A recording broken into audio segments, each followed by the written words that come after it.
समस्त प्राणियों के हृदय में विराजमान परमात्मा को नमस्कार है। सब संतों में, विद्वानों में विराजमान परमात्मा को नमस्कार है।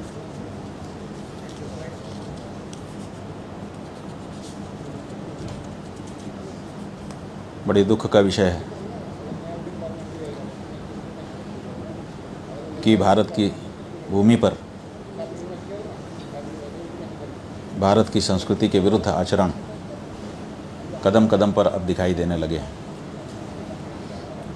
अभी हम लोग चातुर्मास्य के लिए मुंबई आए।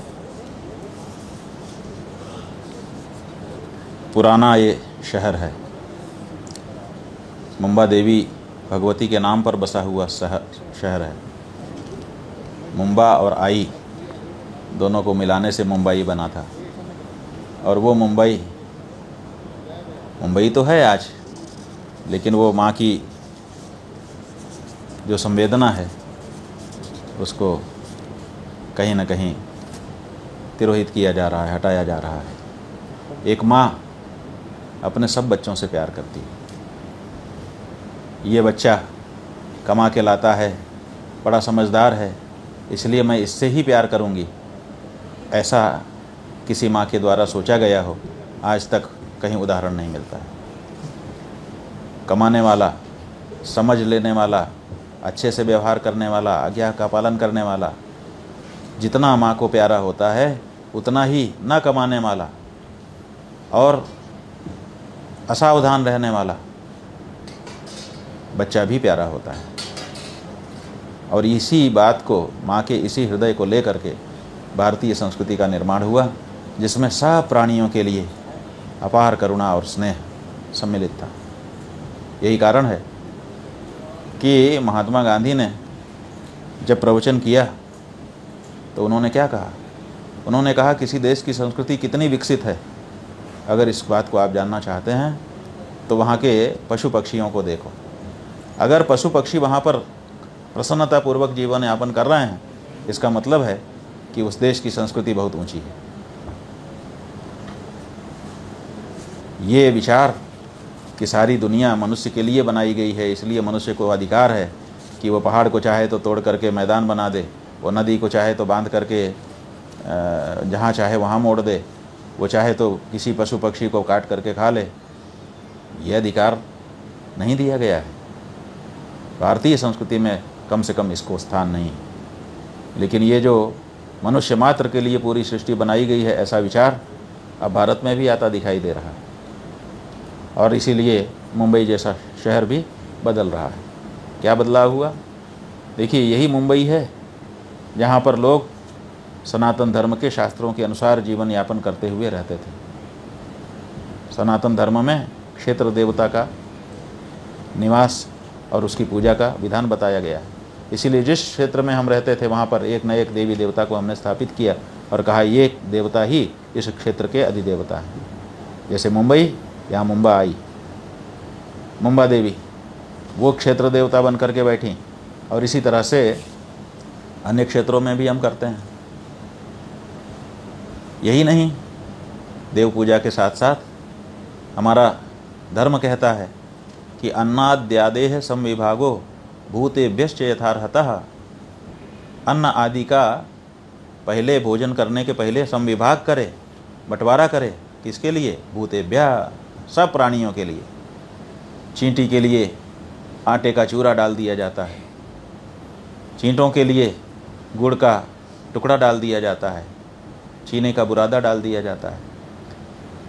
कुत्ते के लिए, कौवे के लिए, कबूतर के लिए कच्चे दाने डाल दिए जाते हैं, और बलि वैश्वदेव के द्वारा सब देवताओं का तर्पण किया जाता है, अतिथि का सत्कार किया जाता है, और तब जाकर के कोई सनातनी स्वयं भोजन करता है। पंचमहायज्ञ इसी को कहते हैं। अब ये पंचमहायज्ञ की जो परंपरा थी उसको बम्बई के लोग पालन करते थे कि नहीं, इसका क्या प्रमाण है? तो हम आपको बताना चाहेंगे कि इसका प्रमाण यही है कि बम्बई में जगह जगह कबूतर खाने बने हुए हैं, बड़े बड़े, जहाँ हजारों कबूतर आकर के रोज़ दाना चुग जाते हैं। वो दाना चुगने कहाँ से आ गए? क्योंकि वहाँ रोज़ दाना डालने वाले आते थे। अब धीरे धीरे सनातन धर्म की जो भावना थी उसको सरकारें कमज़ोर करने लगी। अब इधर चातुर्मास्य के लिए जब हम मुंबई आए तो हमने सुना कि कबूतरों को दाना डालने से ही मना किया जा रहा है। अरे भाई, आप खुद अगर दाना नहीं डाल सकते किसी पशु पक्षी के लिए तो कम से कम जो डाल रहा है उसको रोको तो मत। इतना तो कम से कम होना ही चाहिए। लेकिन यहाँ की सरकार किसी विदेशी रिपोर्ट के आधार पर ये सुनिश्चित करके बैठ गई है कि इससे लोगों के स्वास्थ्य को खतरा हो रहा है। आप बताइए कि अगर स्वास्थ्य को खतरा हो रहा है तो कबूतर आज तो आए नहीं हैं मुंबई में। कबूतर तो मुंबई जब से बसी तब से यहाँ पर हैं और तब से उनको दाना डाला जा रहा है। और जब वो हमारा दाना चुगते हैं तो बीट तो करते ही हैं, बिना बीट किए दोबारा दाना खा लेते हैं। आप ये बताइए कि आपके रिकॉर्ड में निकालिए पूरा रिकॉर्ड 100 साल का, 200 साल का, 500 साल का, और बताइए कि मुंबई में कबूतर की बीट से कितने लोग मरे और कितने लोग बीमार हुए। आपके पास कोई रिकॉर्ड नहीं है। विदेश में कहीं पर कोई अध्ययन हो गया और आप उसकी रिपोर्ट को देख करके यहाँ पर लाखों लाख कबूतरों के जीवन को संकट में डाल दे रहे हैं। अरे आपको अगर कबूतर पसंद नहीं आ रहे हैं तो उनको विस्थापित करिए, योजना बनाइए, धीरे धीरे उनको एक सुरक्षित स्थान दे दीजिए, वहाँ पर वो आबाद हो जाएंगे। लेकिन उनका दाना बंद करके उनको मरने के लिए मजबूर कर देना, ये कबूतरों की हत्या है। और इससे पता चलता है कि भारतीय संस्कृति भारत से अब समाप्त हो रही है, पाश्चात्य संस्कृति आकर के यहाँ पर कब्जा जमा रही है। भारत के लोगों ने बाहरी लोगों को भगाया था कि आप आए हो अपनी संस्कृति हमारे ऊपर लाद रहे हो, हम आपको भगा रहे हैं। क्यों? क्योंकि हम अपनी संस्कृति के अनुसार जीना चाहेंगे। और उनके स्थान पर जो हमारे ही वोट से बैठे लोग हैं वो अब हमारी ही संस्कृति को, इसका मतलब है कि हमारे अनुसार सरकारें शासन नहीं कर रही हैं, अभी भी उन्हीं के अनुसार वो शासन कर रही हैं। क्या उनसे प्रायोजित तो नहीं है, अंदर से कोई समझौता तो नहीं है? इस बारे में हम लोगों को विचार करना पड़ रहा है। अस्तु, ये विषय दूसरा हो जा रहा है। हमारा ये कहना है कि ये देखिए, थोड़े दिन पहले कुछ लोग हमसे मिले थे तो उन्होंने इस समस्या के बारे में हमको बताया था। हमने प्रेस कॉन्फ्रेंस की थी, उसमें भी हमने इस विषय को उठाया था। बाद में अपने दैनिक सत्संग में भी हमने इस विषय को उठाया। लेकिन आज तो हमारे पास ये 2 पत्र आए हैं। एक है गच्छाधिपति कुलचंद्र सूरी जी महाराज का, और दूसरा है संत श्री विजय कल्पतरु सूरी जी महाराज का। और इन दोनों लोगों ने अपने अपने ढंग से बात लिखी है, लेकिन उसका सार यही है कि मुंबई में कबूतर खानों को तोड़ने का आदेश कर दिया गया है और कबूतर को दाना डालने से हमको मना कर दिया जा रहा है। उससे कबूतरों का जीवन संकट में है। ये दोनों संत जैन समाज से आते हैं, तो क्या केवल जैन समाज के हृदय में ये पीड़ा है? नहीं, ये कबूतर को केवल जैन समाज के लोग दाना नहीं डालते रहे हैं, ये हम हिंदुओं के द्वारा भी दाना डाला जाता रहा। और इसलिए ये उतनी ही पीड़ा जितनी जैनों की पीड़ा है, उतनी ही हमारे हिंदुओं की भी ये पीड़ा है कि हमारे पूर्वजों ने जिनको दाना डाल करके पोसा, आज उन्हीं को हमारे रहते तड़प तड़प करके भूखे मार डालने के लिए दबाव डाला जा रहा है। इसको स्वीकार नहीं किया जा सकता है। हम सभी सनातन धर्मियों से, उसमें जैन भी आ गए, उसमें हिंदू भी आ गए और उसमें दूसरे भी आ गए, कई रूप में अपनी पहचान लोग बना चुके हैं, उन सब से अनुरोध करना चाहते हैं कि आपकी जो भी पहचान आपस में हम लोग बना करके काम कर रहे हों, लेकिन हमारी असली पहचान तो भारतीय संस्कृति ही है ना। और भारतीय संस्कृति में सबको लेकर के, सबको सुखी करते हुए सर्वे भवन्तु सुखिनः की भावना व्यक्त की गई। तो जिस देश में कबूतर दुखी रहेगा उस देश में मनुष्य कैसे सुखी रह लेगा? अरे हम हिंदुओं को याद दिलाना चाहेंगे कि आप पुराण पढ़ो। आपका जो चक्रवर्ती राजा था शिवी, उसके सामने एक दिन एक कबूतर आकर के गिरा, पीछे एक बाज आया था, वो उसको झपट्टा मार करके खाना चाहता था। राजा ने कहा छोड़ दो, ये हमारे शरणागत है, इसको हमारे सामने तुम नहीं मार सकते हो।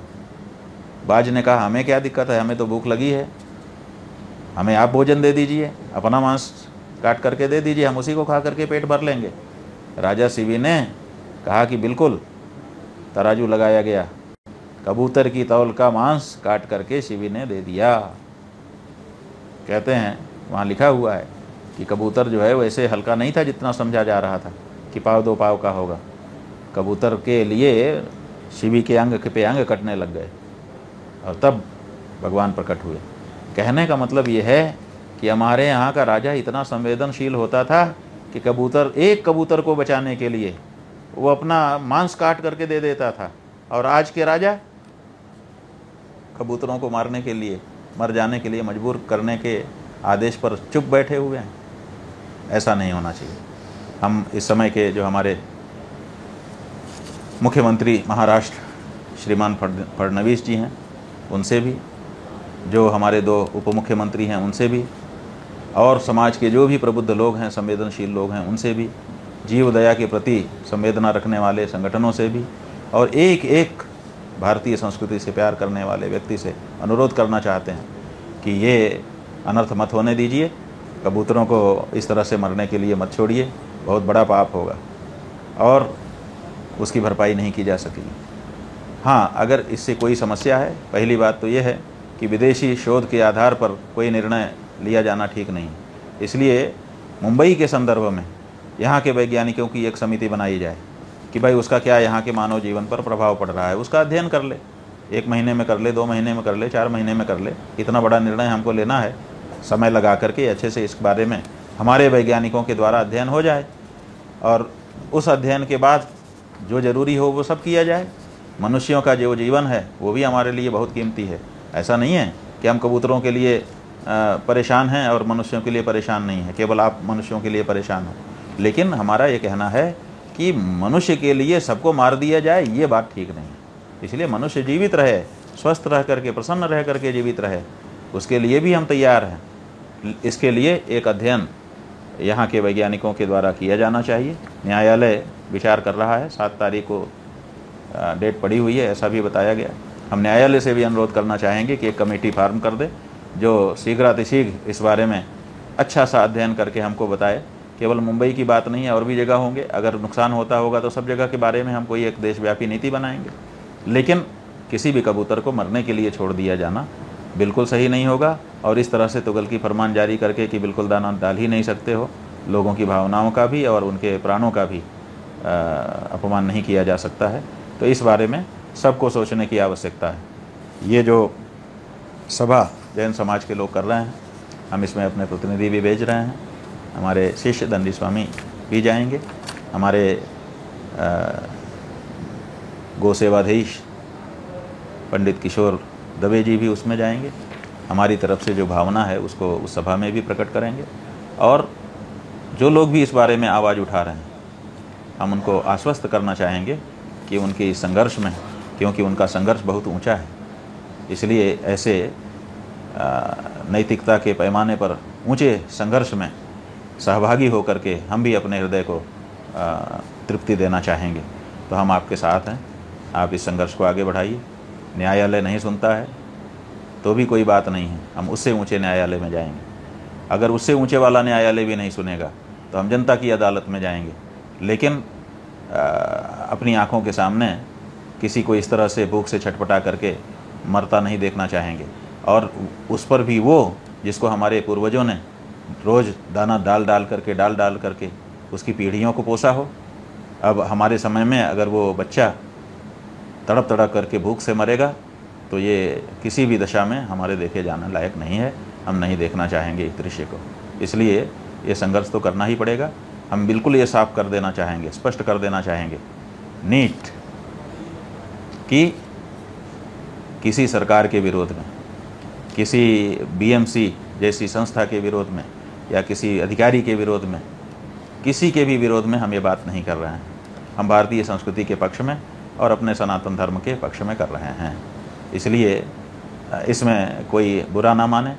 और अधिकारीगण से भी हम अनुरोध करना चाहेंगे कि आप इसमें हमारी भावनाओं के साथ जुड़ करके सहयोग करिए, क्योंकि आप भी हमारे ही घर के हैं। ठीक है, नौकरी करने के लिए कहीं पर भी खड़े होकर के अपना काम आप कर रहे हैं, लेकिन आपका जो हिंदुत्व है, आपकी जो धर्म भावना है, भारतीय संस्कृति के प्रति आपके हृदय का जो असीम प्यार है, वो कहाँ चला जाएगा।